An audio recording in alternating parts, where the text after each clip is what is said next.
Magandang gabi, magandang umaga mga kababayan. Tayo po'y nagbabalik para bigyan po ng reaksyon ang pahayag ni Yusek Claire Castro. Mga kababayan, bidang-bida itong si Yusek Castro ngayon. Matunog ang pangalan. Siya po ang mga sumasagot sa mga trolls, sa mga banat ng mga Makaduterte, mga kababayan. Binigyan niya po ng focus ang dating administrasyong Duterte, ang pinaka-corrupt na gobyerno o pinaka-corrupt na leader noong taong 2017. Mga kababayan, noong 2016, runner-up lang po si dating Pangulong Duterte. Pero nung dumating ang taong 2017, the most corrupt leader, mga kababayan. Ito po ay ginawa ng Organized Crime and Corruption Reporting Project. So, from among the leaders, nag-nominate po sila kung sino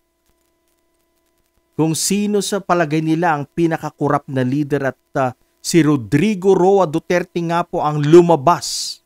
President of the Philippines, responsible for more than 1,000 EJKs or extrajudicial killings, endorsing vigilantism and systematic violations of human rights. Duterte has made a mockery of rule of law in his country, said Drew Sullivan, editor for the Organized Crime and Corruption Reporting Project, and one of the 9 judges who made the selection from nominations submitted by journalists and public. So, 9 judges po pala sila. At isa po itong si Drew Sullivan sa mga bumoto. Sinubmit ng mga journalist kung sino ang kanilang inonominate. And Rodrigo Roa Duterte was nominated as the most corrupt, mga kababayan. By the way, mga kababayan, pag sinabi nating most corrupt, this is not limited to sa pera, hindi po. Pag sinabi nating corrupt, masama, pinakamasamang leader, mga kababayan. At siya po ang napagputuhan na pinakamasamang leader, pinaka-corrupt, mga kababayan. So, bimedaled pala. Bimedaled ang ating Pangulo, mga kababayan. Nakilala pala tayo noong 2017, mga kababayan. Duterte beat out 2 African strongmen for the title. South African President Jacob Zuma and recently ousted Zimbabwean President Robert Mugabe were runners-up. So yan po ang mga pumangalawa kay Rodrigo Roa Duterte. Ito po ba ay nakaka-proud, mga kababayan, para sa ating bayan? Of course, hindi, mga kababayan. Hindi ito nakaka-proud. Ito po ay nakasira sa imahe ng Pilipinas. Pinaka-corrupt na leader, mga kababayan. Bago po tayo magpatuloy, shoutout po sa inyong lahat. Shoutout sa aking po mga followers and subscribers. Gaya po ng aking sinasabi, hindi po ako magsasawang pasalamatan kayo sa panunood. Ganun na rin sa atin pong mga bashers. Hello sa lahat sa ating mga bashers. By the way, maraming salamat kay Rex Soriano sa aking napakagandang gupit. Maraming salamat, Rex Soriano. You are the best. Alright. Imbis na magandang record to build up our nation, hindi. Ganito pong klaseng reward, ganito pong klaseng parangal ang natanggap ng Pilipinas na meron tayong most corrupt leader. At ito po ay malawakan. Siya po ang pinaka-corrupt, pinaka-masama. Dahil po sa kanyang programa, sa kanyang yung kanyang pong masterpiece, ang Peking Gera kontra sa droga, kaya po siya nakilala buong mundo, mga kababayan. At ito po ay hindi maganda sa imahe ng Pilipinas. Ito po ang pinakamalalang leader sa history ng ating bayan, mga kababayan. Sirang-sira po ang Pilipinas dito. Noong 2017 at hindi po ito ipinabalita ng mainstream media, hindi po ito gaano lumabas. Dahil takot po sila. Of course, censored yan. Dahil pag nilabas mo yan, patay ka kay presidente. At ayon din po sa pahayag na ngayon lang po naging agaw eksena, ang mga pulis po ay kanyang ginamit, ang kanyang mga death squad. Ginamit niya po ang mga kapulisan para po isagawa ang kanyang maitim na plano sa peking gera kontra droga, mga kababayan. Ginamit niya ang mga kapulisan. At ang mga kapulisan ay sunod-sunuran dahil takot po sila. Gumamit siya ng kamay na bakal. Ito na yung sinasabi ni Yusek Castro na mas diktador or si Digong ang diktador, hindi si PBBM. Dahil inutusan niya, ginamit niya, ginawa niyang kasangkapan ng mga pulis para isagawa itong peking giyera kontra droga, mga kababayan. Now, anong implication nito sa nalalapit na eleksyon? Now, alam na ng buong mundo na siya ang pinakakurap noong 2017 at runner-up siya noong 2016.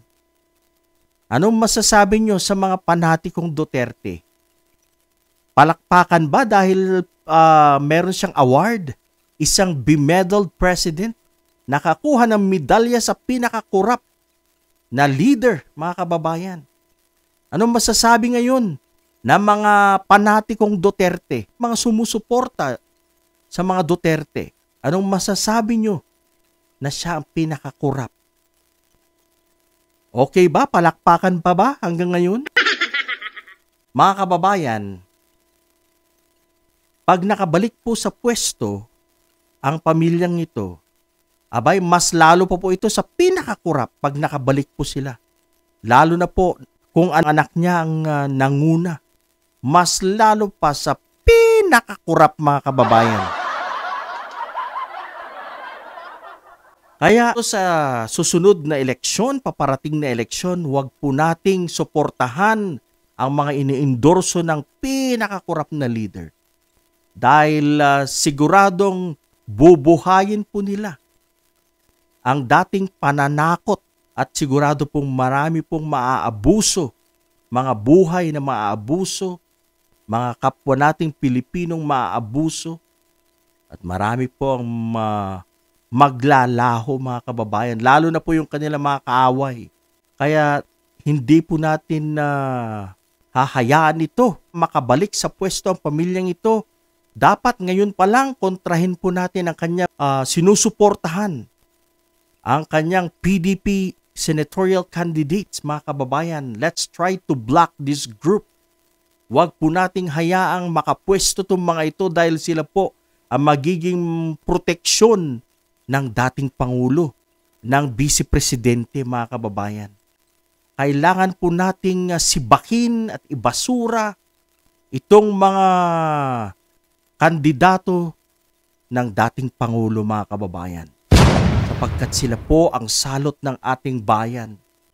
Hindi po magkakaroon ng katahimikan ng Pilipinas kung hindi po mawawala ang pamilyang ito, ganun na rin ang kanyang mga kasamahan. Sila po ang nagbigay ng katakot-takot na problema, sakit ng ulo sa ating bansa.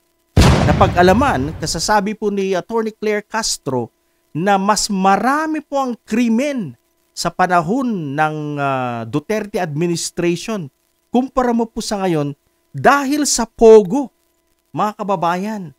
Pogo po ang dahilan. At ang tanong, sino ang nagpapasok sa Pogo sa Pilipinas? Sino? Of course, walang iba. Ang the most corrupt leader na taga Davao, mga kababayan. So punong-puno po ng kasamaan, kadiliman, lalong nung pong past administration. Wala pong makapagsalita dahil takot ng mga tao. Diktatorya po ang tawag dyan. Siya po ay isang diktador. Tama nga, si Yusek Castro. Nung sinabi niyang si Digong ang diktador at hindi si BBM. Kung gusto niyo ng isang violenteng gobyerno, kung gusto niyo ng isang gobyernong mapang-abuso sa mga maliliit, abay, iboto nyo. Iboto nyo ang mga kandidato ng dating Pangulo, iboto nyo ang PDP senatorial candidates at makikita natin ang resulta nito. Siguradong iiyak si Juan de la Cruz. Pag ang kanyang anak ay nakapwesto na naman sa palasyo, abay, delikado ang Pilipinas. Baka mawala po ang ating kalayaan dahil dikit po sila sa China. Alam naman po natin na pro-China ang pamilyang ito. At posibleng si Xi Jinping po ang behind sa pag-finance sa mga kandidatong ito, mga PDP candidates, mga kababayan. Gusto ng China na manalo ang mga ito para makontrol po nila ang Pilipinas. Kung mas marami po sa kanila ang lumabas, abay, kontrolado ng China ang ating bansa. Magiging kontrolado tayo ni Xi Jinping kagaya po ng nakarang administrasyon. Nakinabang ang China sa atin, lalong-lalo na po sa mga isda sa West Philippine Sea. Wala na po yung ating po mga mangingisda. Naubusan na po sila, wala na pong huli dahil mga inchik pong nakikinabang. Kaya mga kababayan, mag-isip-isip po tayo. Huwag po nating hayaang makabalik sa pwesto ang mga Duterte. Ibasura natin ang kanyang mga kandidato. At idagdag na rin po natin dyan na ibasura ang mga traditional politicians. Mga kababayan, isang magandang gabi, magandang umaga sa ating lahat. Marami pong salamat.